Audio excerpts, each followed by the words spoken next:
Right now, we have with us Dr. Nirmala Rajagopalan. She is a practicing physician, and after completing her medical schooling, she felt pleasure in dealing with HIV or AIDS patient, and she also dealt with patients who have addictions. Later, she decided to start with her own center caring for people with diabetes and hypertension. So, thank you, ma'am, for being here with us and acknowledging our call because this is so important for us.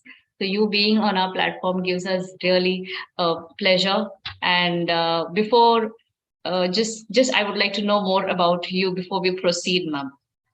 Okay, so thanks, Kanis, for having me. Like I said, this is the first time I'm ever going on YouTube live, and it's been quite an experience. I think you've been inundated with messages from me right through the week on how do we do it, how do we go on, and all of that. Yeah. So, and to all the viewers who have logged in, thank you for taking the time off to be part of this discussion, because like Kani said, it's so important, nutrition and how it affects children, right? uh, I basically have gotten into the field of nutrition. I'm a doctor. I've done my MBBS, I've done my specialization in HIV medicine, but I am a person who has had metabolic issues right from childhood. It started with obesity right from the age of 2, and by the time I was about 21 years old, I was already pre diabetic. I also started having moderate levels of hypertension. My cholesterol levels were high. And obviously, you can imagine, I went from pillar to post trying to see how I need to solve them. Medication, of course, was always prescribed. At some point of time, people started saying, you need to go in for surgery because you need to reduce weight. However, what I felt I need to do is to explore natural ways of taking care of my problems. And by just changing my diet around, okay, I don't usually use the word diet, I say food style, because diet always makes us think very negatively, right? So, by changing the way I eat, my food style, I was able to lose weight. I've lost 30 kgs. I'm not saying that I am not overweight any longer. I still am overweight. But for a person who is continuously putting on weight, no matter what, I've been able to arrest that process. Okay, like I said, I lost 30 kilos. My diabetes completely came under control. I was able to get off medication. Some of the medicines that were being used for high BP also got reduced because of the kind of food style changes I made.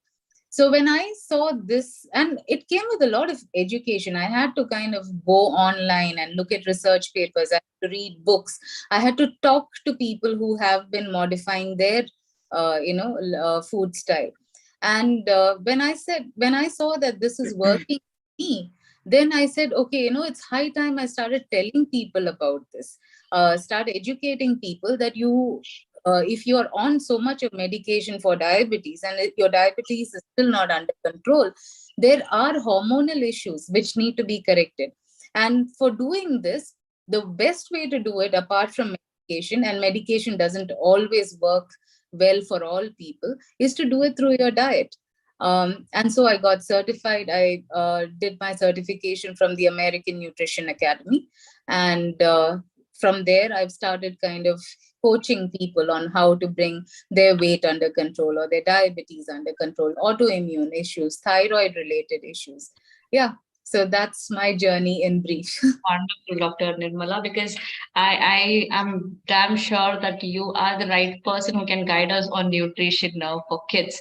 Because these days it has been so challenging to talk about nutrition. Kids are really not bothered about their nutrition use, and we've seen so many other chronic diseases in children these days. So as you said, you have got that first-hand experience about your own challenges that you had during your childhood days.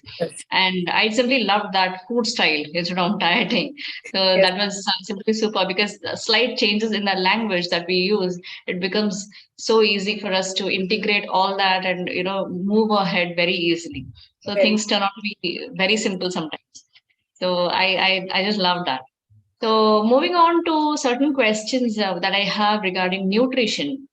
The very first thing is, when it comes to our children these days, it's very challenging to make our children understand or eat healthy food. It is for them, because all these things, it's very something crucial, and they don't want to listen to all about nutrition and all that thing. So how can we make our children eat healthy food? What do you Yeah. think?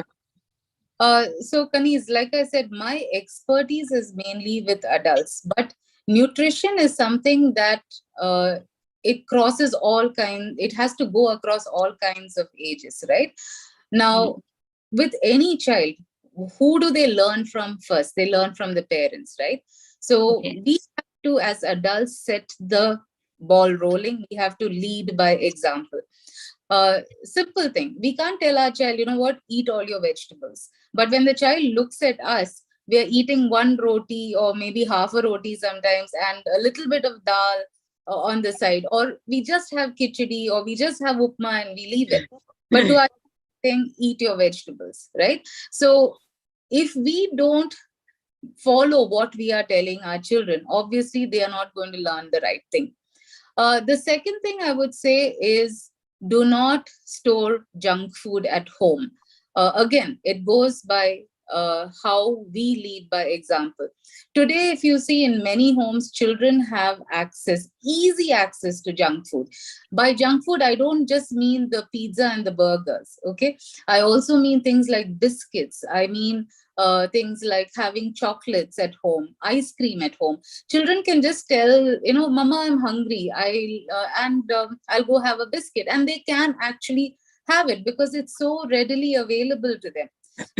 When we were growing up, we one is, I don't think most families stored as much of these processed foods as you see nowadays. So, like I said, setting that example of letting children know that junk food is not readily available to you at home. If at all you are going to order in and things like that, it will be occasional. It will be maybe just on the weekend.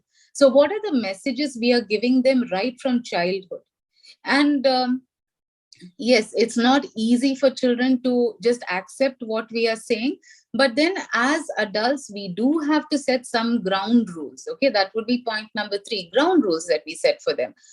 Example again, finish your vegetables. Now, I'm not saying that we give the child negative experiences, so it's not that we make sure that they finish a vegetable that they absolutely hate. That's not what I'm saying. They should not grow up with that kind of a negative psychology where food is concerned. But okay, if the child does not like green peas, for example, as a parent, we would need to explore what is the other vegetable that the child is ready to eat. Is the child ready to eat chickpeas or chana instead, or rajma maybe, rather than forcing green peas on the child, which the child doesn't like, right? And then the fourth thing, of course, is the influence that the school has on our children. Today's children know things like protect your environment. They know reduce, reuse, and recycle. Why do they know that? Because we teach them to this. Teach this to them in their schools, right? The same way, food plays such a big role in the growth and development of a child. But how much of attention is paid in the kind of nutrition related information that we give children? And for this, of course, it is the parents who can make the biggest difference by going to schools and addressing this issue within schools. Uh, School canteens today, again, junk food is available to the children, right? I'm not saying all schools. There are schools which are very, very, responsible, and they know what kind of food the child should have. But many other schools, you have burgers being served, you have noodles being served, you have all kinds of cakes and pastries being served. So the school also has a role to play. If the mother is telling the child no junk food, but junk food is available in the school, then again we are sending mixed messages. Now, I'll tell you why I'm saying this. If you have heard of Jamie Oliver, he's a world renowned chef. He worked in uh, he worked within the school system in the UK in order to change the way the school canteens were providing food for the children. It's taken time, but there are schools that have changed the kind of food that's given to children in school, right? So here, what is the biggest force we have going for us? It's the parents. The parents are the voice of the child. So the parents need to take this up and send petitions or work with the school board in order to bring about these changes. So in summary, how do we make our children understand what nutrition is all about? First, we lead by example. The child gets the same message in terms of seeing what we eat and what the child is supposed to eat. Second, stop this junk food culture. Somebody said the junk food, and it's so true. Okay. Third would be that we have to have some ground rules, and those ground rules will stand by the child as the child grows up. Maybe once they're a teenager, they'll say, okay, who's going to listen to mama and dada? I'll eat what I want. But at some point of time, this memory and this recall will come back, and the child who then becomes an adult will start making responsible choices where food is concerned. And finally, the school systems have to be cognizant about the fact that food plays an important role where the child's development is concerned. Well said, Nirmala. But yes, it is a big work to be done behind. I mean, working with the school authorities to talk, Yes, explain them junk food to them, and yes, also our children. The authorities do something and doesn't get implemented because the first school is home. So how do I explain nutrition to my 6-year-old child? It's very difficult to get down to their level of understandings and talk about such things. true, So how very do true. I explain? See, one is uh, to kind of turn back the clock and go back to the 70s or 60s or 50s, where people were eating healthier. That's going to be a very long drawn process. So we have to start addressing this issue in like have small victories where our children's food and nutrition is concerned, right? Yes, The first thing I will always say is lead by example. You cannot tell the child you have to eat what I serve you on your plate, but when it comes to your own dinner time, you're ordering from outside or you're having a Coke with your dinner. All right. that is So important. lead by example, and that really plays a big role. The second thing is have age appropriate conversations with the child, right? So, for example, Ria, do you know that carrots have so much of vitamins and it's so good for your bones? Ria, do you know eggs are good for you because it helps your brain, it helps your bones, it helps your muscles. So if you want to be strong and grow up well, also be able to pay attention to what they're teaching you in school, you need to have an egg. So age appropriate conversations. The third thing that I would say is as the child grows older, like 6 years and plus, get them involved. I don't mean girls only, I mean girls and boys. Get them involved in small works along with you in the kitchen, right? They love being mama's or dada's helper. So let them get involved in the process, whether it is to just cut up your leaves for the salad, whether it is to help you knead the atta, clean the rice. And then when you lay it on the table and say, you know what, today Ria helped me to make the salad, Ria's going to have a big smile on her face and probably also eat the salad without making a big fuss.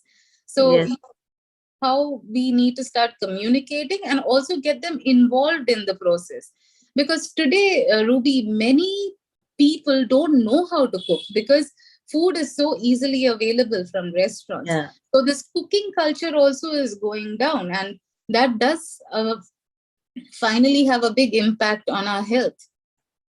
definitely. When they become a part of the process, they understand it's so much, it's not all that easy to make and eat. So much effort is involved behind that. uh, So, Also say that if the child is introduced to this earlier, the child begins to realize that it's not overly complicated, because many people kind of get put off because they think cooking is very complicated. yeah, Yeah, and I usually what I do right now with my team also and my toddlers, I start using some other recipes like different, some recipes of different states so that they get some changes there. Otherwise, Exactly, exactly. The same then that would flavor always, changes. Some yes, good spices, you change that particular spices and add something new to it. yes, Then definitely they'll have some better taste, right? yes. So that's how I do. Oh, your little one is there. yeah. Yeah, she's ill today.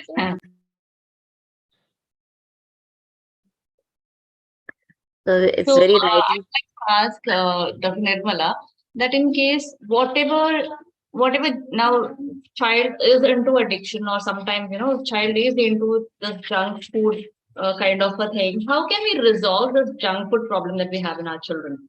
Once they get addicted to these junk foods, how can we help them to come out of this? Yeah. So the question is, where is the child getting this junk food from, right? As an adult, we are obviously making it available to them. Now, right from the time that the child starts having solid or semi-solid food, what is the kind of food that we have introduced to them? If we are putting food from a box and then giving it to them, obviously that's where the junk food culture is starting, right? uh, so like I said, it has to be a policy within homes that we are not going to stock junk food. Now the problem is this definition of junk food. Okay, a lot of people don't understand that even the biscuits that we give the child as a snack, as a post school snack, what do they have in it? If you read the contents, and I keep repeating myself, I think people who know me are kind of fed up of me telling them this, but read the labels on whatever food that you're buying. The biscuits that you give your children, okay, they have sugar in them, they have a lot of refined flour in them, okay, they have emulsifiers are literally like detergents, because what they do is they make the food become smooth and they mix it all together, right? So these are all additives in the food, and this is what we are getting the child used to. So, and once the child gets used to that, then to kind of tell them, no, you can't have junk food, it is going to be a challenge. So, right from childhood, what are the tastes that we are kind of, ensuring that the child starts developing and liking? It makes a lot of difference in the kind of choices the child will make later. Okay. The second thing, like I told you, is the school system. What is provided in the school? If in school you have access to junk food, and then you're telling the child, no, you cannot have junk food, that's going to be very difficult for the child. It's not the child who has to make those decisions. We as adults are in that position of responsibility where we need to make those decisions for the child. Okay. The third thing is, we need to have more policies which kind of, especially advertising. Today on cigarettes, you have labels which have a warning, right? That cigarette smoking is harmful for your health. But do we see this kind of language on food products? And yet there's enough scientific research that will tell you sugar is bad, maltodextrin is bad, high fructose corn syrup is bad. But do we see these warnings on food? We don't. Instead we have advertising where you show two children going in the night, opening a cupboard, taking out some chocolate or ice cream and having it without the parents watching, and we all consider it cute, right? So this advertising culture also has to change. There has to be, I'm not saying we don't advertise, but that has to be done responsibly, because who is the viewer over there? It's not just the parents, it's the child as well, right? So again, it has to start at the home, it has to be repeated within the school, and there also have to be policy changes so that our children are not constantly bombarded by messages that junk food is actually healthy. True. I mean, these are like subconscious messages going into their minds. They don't realize, and even we don't realize they are picking it all up. And yes, a subconscious mind makes you do what is not right for you sometimes. Yeah. So, well, very well explained. You very well explained this question. But why is nutrition so important in children? I mean, yes, in adults also, but how should we explain this to them that it is so very important? Yeah. So, Ruby, if you see today, all right, like I was telling Kanis also, when I was a child, I had the problem of obesity. I still am overweight because it's right from childhood a metabolic issue for me. Okay. And that's what got me into nutrition in the first place. But today, if you see, the number of children in a classroom who are overweight and some are obese, okay, it has increased. If you see the statistics in India, there are newspaper articles where you see that childhood obesity is on the rise. So what happens along with childhood obesity? The child is then going to be more prone to developing diabetes. Okay. And we see diabetes setting in earlier and earlier. We have 15-year-old children, we have 10-year-old children who have higher glucose levels in their blood. We have children who have higher triglycerides. We have children with fatty liver. Now, all of these things, diabetes, fatty liver, uh, like I said, high triglycerides, all of these are issues that we see usually in older adults. But today we are seeing it in children. Okay. So what is the thing that's causing it? It's not the environment, it's not the pollution, it's the kind of food that we are giving our children, right? Now, it's common sense. When the baby is conceived in the womb, the mother knows, I need to eat healthy because my baby needs to be healthy, right? So we know that at a very, very basic level, we know that food is going to determine how our child grows. The second thing is that once the baby is born, breastfeeding, right? Now, breastfeeding, it has gone through such a complex and difficult cycle where at one point of time people thought breastfeeding is not important. Today we know that breastfeeding is so, so important for the baby's overall development, because breast milk has all the nutrients that's required, the carbohydrates, proteins, and all of that in accordance to what the baby can have and digest. Now, while I was, like I said, when I keep reading up about nutrition related stuff, I also get myself certified from time to time. So when I was doing that, there was something that blew my mind. Human milk has something called HMO, that is human milk oligosaccharides. Okay. Now, these are complex carbohydrates.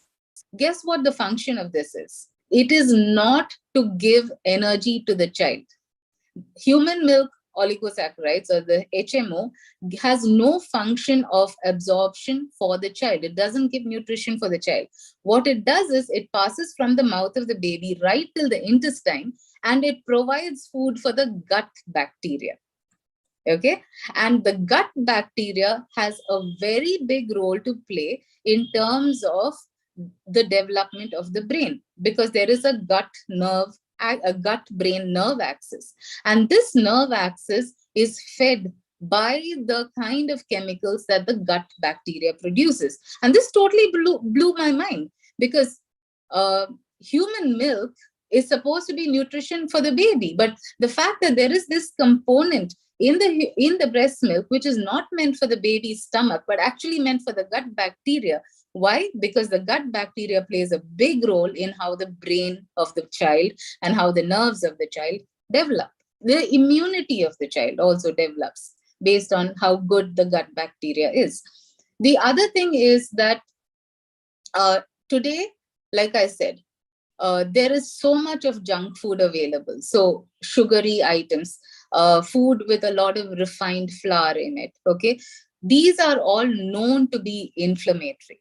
Okay. Inflammation means swelling, or at a very basic level, swelling, pain, those kind of things are caused by inflammation. But we are introducing it at a very young age in children. So even though the child is active, the child is playing outside and studying well and all of that, we are seeing inflammatory changes begin at childhood. So that's why, like I said, there is an increase in the number of children with diabetes or being pre-diabetic, having a high cholesterol. All of these are inflammatory conditions, right? And today, we also see an increase in the number of children falling within the autistic spectrum. We have a rise in the number of children who are challenged by things like ADHD. Now, these are all things that are connected with our brain activity, right? So if the gut health is not good, if we are going to keep putting inflammatory substances into the gut, and then how is the child going to kind of be able to deal with these kind of problems or challenges, right? Yeah. So nutrition is not just for growth, it's not just for vertical growth, but it's also because our mind and our brain has to function properly. Yes. That's amazing, Nirmala. I mean, That's really nice. it's Huh? lifestyle diseases are also, I mean, actually the lifestyle diseases that we suffer later on in our lives, lifestyle begins in the early Yes, years. yes, That has yes, to be introduced in the initial stages only. And yes, that is also very amazing that you just shared that there's a brain nerve that you said. So even the brain development is dependent on the gut. So yes, it is very, very, you have to yes, eat mindfully also to be So growing. yeah, even I got to know about the secrets of the breast milk. I was really, it is really wonderful to have that particular knowledge. And since we deal with the brain capacity or attention span and focus in children, we have workshops also based on these things. So what I feel is, I think children should have that capacity through their nutrition. They can increase their capacity or brain capacity also. What do you say about this, Dr. Nirmala? Because the food gives us a lot of and it can enhance our brain capacities. That's what I believe, and most parents are not aware of, because I have my own family members who just go out and they go for an outing. Parents are out and they just give some kind of ice creams. They keep it or store in the fridge, and they just call the children. They say, once you return from school, take those ice creams and have it. So I was like, exactly. oh my God, what is happening here? This Yeah, is not the way, right? So yes, I wonder if parents knew that the brain also, the capacity of the brain increases and they are able to focus better and have that attention better when they have right nutritious food. I mm, think parents would never do that mistake. yes, So what have exactly. you got to say about this, Dr. Nirmala? Oh, I agree with you a lot, Kanis. Like I said, a lot of us believe that we are giving healthy food to children, right? We don't know how to interpret a label on food items. Yes, the labels are there, but how many of us actually read it? I'll give you an example. Recently, we went out shopping, and my husband pointed out to me, hey, this this hazelnut flavored cocoa, because he knows that I like hazelnut and I like chocolate. So, and it is written sugar free, right? So I was also excited, oh my gosh, sugar free, so I can just like have it once in a while when I'm craving chocolate and things like that. I looked at it and it's sugar free, no doubt. They've not put the white sugar, but they have used something called um, sucralose instead of sugar, and sucralose is harmful for the liver, right? And they also have maltodextrin. So you have cocoa powder and then you put maltodextrin. Maltodextrin is like a white starchy lab produced starch. It's produced in the lab.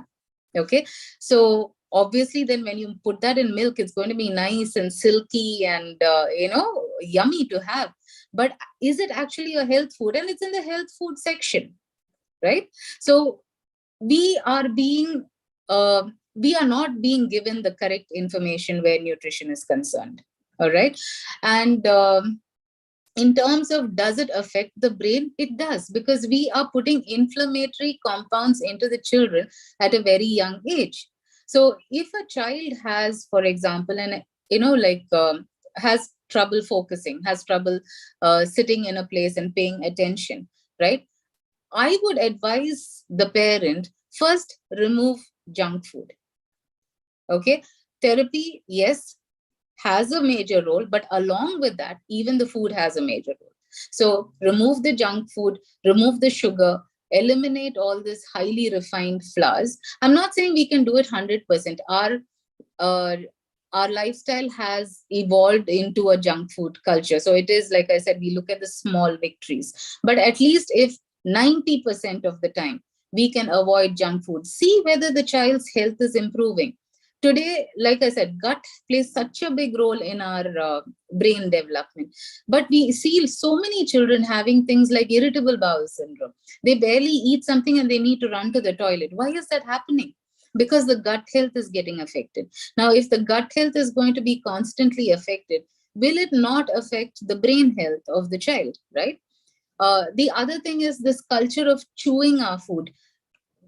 Today, the children are in such a rush to reach school on time, or even when they come back, it's gulp down something and sit down for your study. So, this whole, when we start depending on breakfast from a box where we just put it into milk and the child has it for breakfast, we are cutting out fiber completely. And like I said, fiber is one of the most important things for the gut bacteria, so that the gut bacteria can then provide the nutrients required for the brain. But we are removing fiber, because if you have fiber in the box, the food is not going to be preserved. Okay. So, and again, the whole concept of chewing your food, making the food easily absorbable by the whole digestive system, that also the child is losing out on. So that's one thing I would always say. If you are asking me about brain development and the child's overall development, start looking at avoiding junk food. Make that one of the ground rules. Start even working with schools in order to introduce a policy where junk food is not going to be accessible within the school premises. And I know that there are schools doing it. It's not that there aren't schools that are doing it. Very few of them, although. Yeah. The other thing that I would say is that we look at wholesome nutrition. So, wholesome nutrition meaning the child would need carbohydrates. Carbohydrates come from grains, whole grains, comes from our lentils. It also comes to a great extent from the kind of vegetables that we eat. The child needs protein. Protein comes from either eggs, meat, dairy. The child needs fats. Fats come from ghee, butter, olive oil, coconut oil, the nuts that are available to us. So make sure that, and apart from that, like I said, fiber, and of course fermented food. In our country, the easiest way in which we can have fermented food is from yogurt or curds, right? And especially if you make it at home and use A2 milk in order to make the curds, because A2 protein is more easily digested by our human digestive system. So make sure that you're making curds that's made out of A2 milk. So these are all the changes that we need to start considering when we want the child to have more wholesome nutrition. And when we look again, when today yogurt is available easily, but what do we do to the yogurt? We go and add sugar and flavoring and put a few pieces of fruit again in the guise of it being healthy. But then you're not giving the child fermented food. You're giving the child dessert when you do that. Yes. Very So right. what is A2 milk, Dr. Nirmala? Can you just explain what is that? A2 milk is more from the desi cows. Okay. The milk itself, the protein in it is a little different from the easily available A1 milk. So if you look at the milk packet today, it is written on the milk packet whether it is A1 or A2. And A2, usually when the child is a little, having a little bit of bowel disturbance, even in adults, a lot of times when we change from A1 to A2, we see a change even in their digestion related issues. Yeah. Like I said, the protein is more easily digestible by the human digestive tract. Got it. Yeah. So we have those pasteurized milk packs that we have right now. So maybe those are all A1 milk. Most of the time that's A1. So, and today, luckily, because again, there are enough people who are worried about nutrition. So A2 milk is available in the country. And A2 is from the indigenous desi cows, right? And most of these desi cows, they are left to feed left to feed on grass. They're not given only these concentrated hormone fed food kind of thing. True. Yes, in Delhi, it's easily available, A2 milk. So there are vendors providing. Yes. So we have also started using that only now. I didn't know the reason behind, we just explained. Milk is expensive, it's good for us. So let's just start. But I too have switched long back. Once I have my second son, I started using A2 milk only. Yes. That's really wonderful. So when we talk about, we deal with the mind. So a healthy body can only, accommodate a healthy mind. So all I knew about immunity was like when I was supposed to feed breast milk, there's something called colostrum I had heard. So if it is fed in the first 3 days, so you're imparting about 90 years of immunity to your child. It's the yellow fluid that is Before given before the milk comes out. Yeah. And I just knew for children, I was just aware of that. And immunity specifically talking about, I mean, how can we increase immunity by serving them the right kind of food? Like you rightly said, we need to have a combination of carbohydrates, fats, proteins, minerals, vitamins, everything. So how can we increase immunity through that? Okay. Yeah. So the thing is that what we don't realize is that most of our immunity, 80% of our immunity comes from the gut. Okay. We all think that immunity comes from the blood, but that is just responsible for 20% of our immunity. Most of our immunity is being generated. The signals to generate immunity is from our gut. So if we eat the right kind of foods, like I said, fiber rich, ferment, and also fermented foods, then we are providing the right kind of food for our immunity to improve. Now, when we eat fiber rich food, that means we are looking at incorporating all of these things. So good carbohydrates, good vegetables to give the fiber, good amount of like nuts and seeds and things like that, so that not only the fat but even the fiber is available. So when we have a wholesome, well planned meal, okay, that is what is going to provide the gut with enough fiber and also the option for fermentation, so that there is enough of signals being sent to our blood and to our brain. So the brain for brain development, memory, energy; for our blood for immunity and other good chemicals like, for example, serotonin. Serotonin is so important for our moods, right? Now, serotonin, what we don't realize is actually some of the chemicals responsible for serotonin is produced in the gut. It's not produced in the brain. Wow. Yeah. Yeah, I knew So that. yeah, like I said, nutrition is a big mystery to most of us, and the more we get into it, then we realize, oh my gosh, every now and then you get these eye openers and you're like, oh my gosh, okay, I didn't know this. Yeah. I knew this. I think there were so many bulb on moments for me as well when I Yeah, for me spoke to you. also. Because Just uh, now, I remember. So my grandmother, she used to give us. We used to go and tell her, "I'm having headache." Suppose if I used to tell her I'm having headache, she used to come up with a churan, and she used to just give us that. Ye kha lo. And when we grew up, we used to tell her, हर बात के लिए चूरन देते हो आप. तो Hmm, she used to say, सब कुछ पेट से होता है, you know that. And we used to make fun of her that time, and I can now relate to all those things. You know, exactly. gut is responsible for your brain, for your immunity, for your lifestyle. Everything is dependent on your stomach. Yes, it is. yes, and I Yeah, think like we as parents you. need to plan a lot for all these things, because pre-plan is very much important, I feel, right now, because the way you said about the gut and how immunity, this you can produce all your energy, only your, whatever misconceptions that we had or some myths regarding nutrition also, you had broken it down. I felt so many things we have to get into our learning system and understand it very deeply Yes. about this.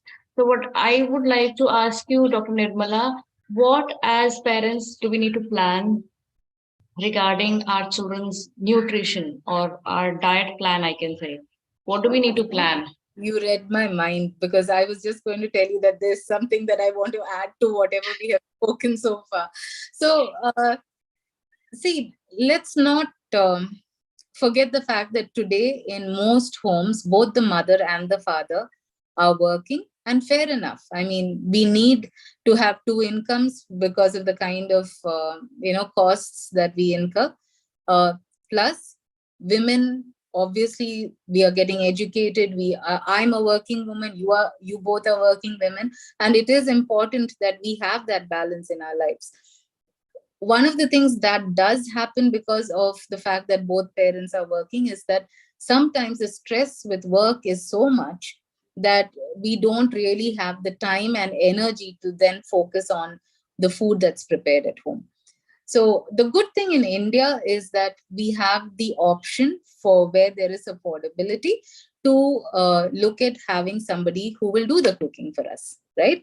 So we can at least then tell them what we want made for the day. if we don't have the time to cook. The other thing is that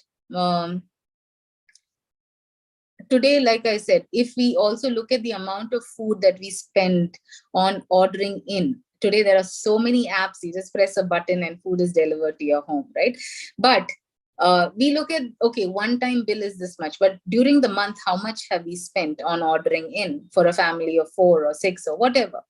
Now, instead of putting all that money in ordering in, why not employ a person who will actually come work for 1 or 2 hours in your home and prepare the kind of meal that you have asked them to prepare? Because how much ever you try to order clean from a restaurant, we don't know the quality of food that's being given to us. We don't know if it's food that has been frozen for a long period of time and then being used. We don't know what are the ingredients that go into these kind of foods. If you're very sure, then it's a different thing. But most of the time, we don't.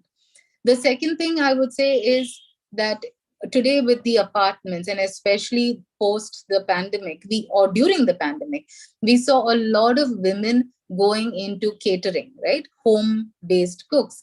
And it helped. It was such a blessing at a time when people were sick and people didn't know where to get good food from and all of that. Today, if we live in a gated community, or if we live in an apartment, instead of ordering from a restaurant, why not give somebody in our own community that chance to kind of send us home cooked food? Okay. Now, I'm saying this because this is practical. Very often when I work with even adults, and when I see that a 30-year-old, for example, has high cholesterol, one of the first things I ask them is, do you eat out a lot? And one of the main answers that I get is, by the time I get back from work, I am so tired and exhausted, I don't have the time to cook. Right? So yes, I order in, and I try to order healthy, but I do order in at least 3 or 4 times a week. So if we are going to do that, then plan your meals, speak to somebody who can provide that meal for you. Okay. So like I said, even if you are cooking at home, make sure that the plate has good carbohydrates. Good carbohydrates come from whole grains. So you're looking, as far as possible, look at the unpolished rice, like the red rice or the brown rice. Look at a good amount of vegetables, because vegetables not only give you carbohydrates, it also gives you fiber. It also makes the child chew, so the brain signals start going, and the brain knows what is the kind of nutrition that is coming into the body then, and then the whole digestive system is then prepared to break down that food and start absorbing the food for the child's nourishment. Okay. Apart from that, we also need to have enough protein. Now, whether a vegetarian or a non-vegetarian, go and read up about what are the sources of protein that are available, right? And make sure that we include generous amounts of protein, age appropriate, weight appropriate. I'm not saying you just like let the child only eat chicken or only eat egg. I'm not saying that, but there has to be a good quantity of protein on the plate as well. And along with that, the good fats that are used for cooking. I'm not saying that you need to give extra fat to the child, but use good quality fat. So use your ghee, use butter, use coconut oil wherever possible for the cooking, right? Olive oil if required, but our own desi forms of fat, like I said, ghee, coconut oil, butter. These are good mediums for cooking. So when you do that, and add in 1 helping of yogurt every day, not the flavored yogurt. Okay, when you do this, you will, one thing is, when it's done systematically, you will see that the child is getting enough nourishment, and there will be various signs, obviously. The child's health is good, the child's immunity is good. If the child was having problems with attention span, you will see changes there. Okay, if the child has been a little moody, you will see changes there. Okay. The other thing that you will also see is that the child, see, when you're feeding the child good food, the body is not going to crave junk. And this is one thing that I experience with everybody that I work with. They tell me that, oh, initially all of them are kind of upset because I'm telling them cut out sugar, cut out refined flour. Okay, it's not just the children, it's even the adults who literally have a tantrum or throw a fuss when I tell them cut out sugar, because sugar is so addictive. That's another thing that we kind of fail to realize that sugar is as addictive as cocaine. Okay, it is as addictive. And because we don't know the kind of harm that sugar causes, this addiction to sugar is not addressed within our society. Okay, so when we give the child good food, wholesome food, even this desire to keep munching on something that's a snack, that kind of goes away. The child is full with a meal. And what kind of snacks do we give the child? Are we looking at biscuits? Are we looking at, like Ruby said, ice, or you said there's ice cream easily available? Are those the kind of snacks we are keeping at home? Or are we going to teach the children snacks are in the form of nuts, fruits, cheese?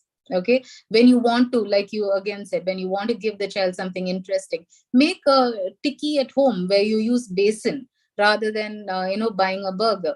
Make cutlets at home using egg whites rather than ordering a pizza. Do things like that so that the child knows that there is a healthy way to eat, and you start introducing that right from childhood.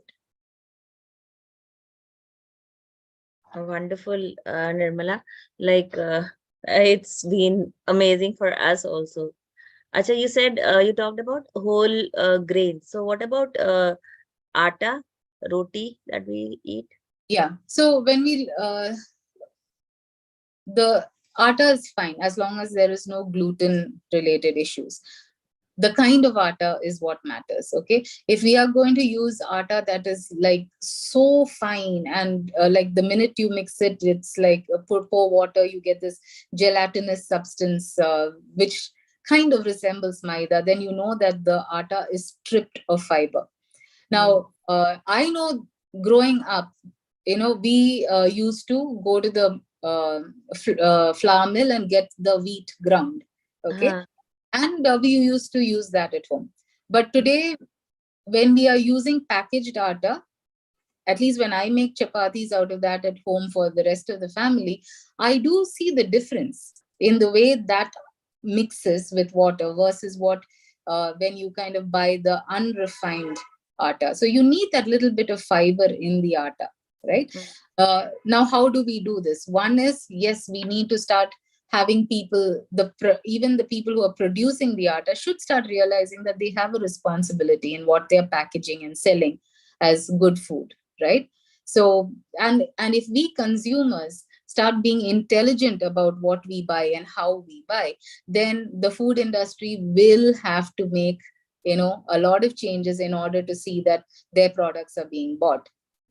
The more numbers who kind of say, okay, we're not going to buy junk, we're not going to buy food which is just being marketed as healthy, then the food industry will have to sit up and take notice. They will have to make changes.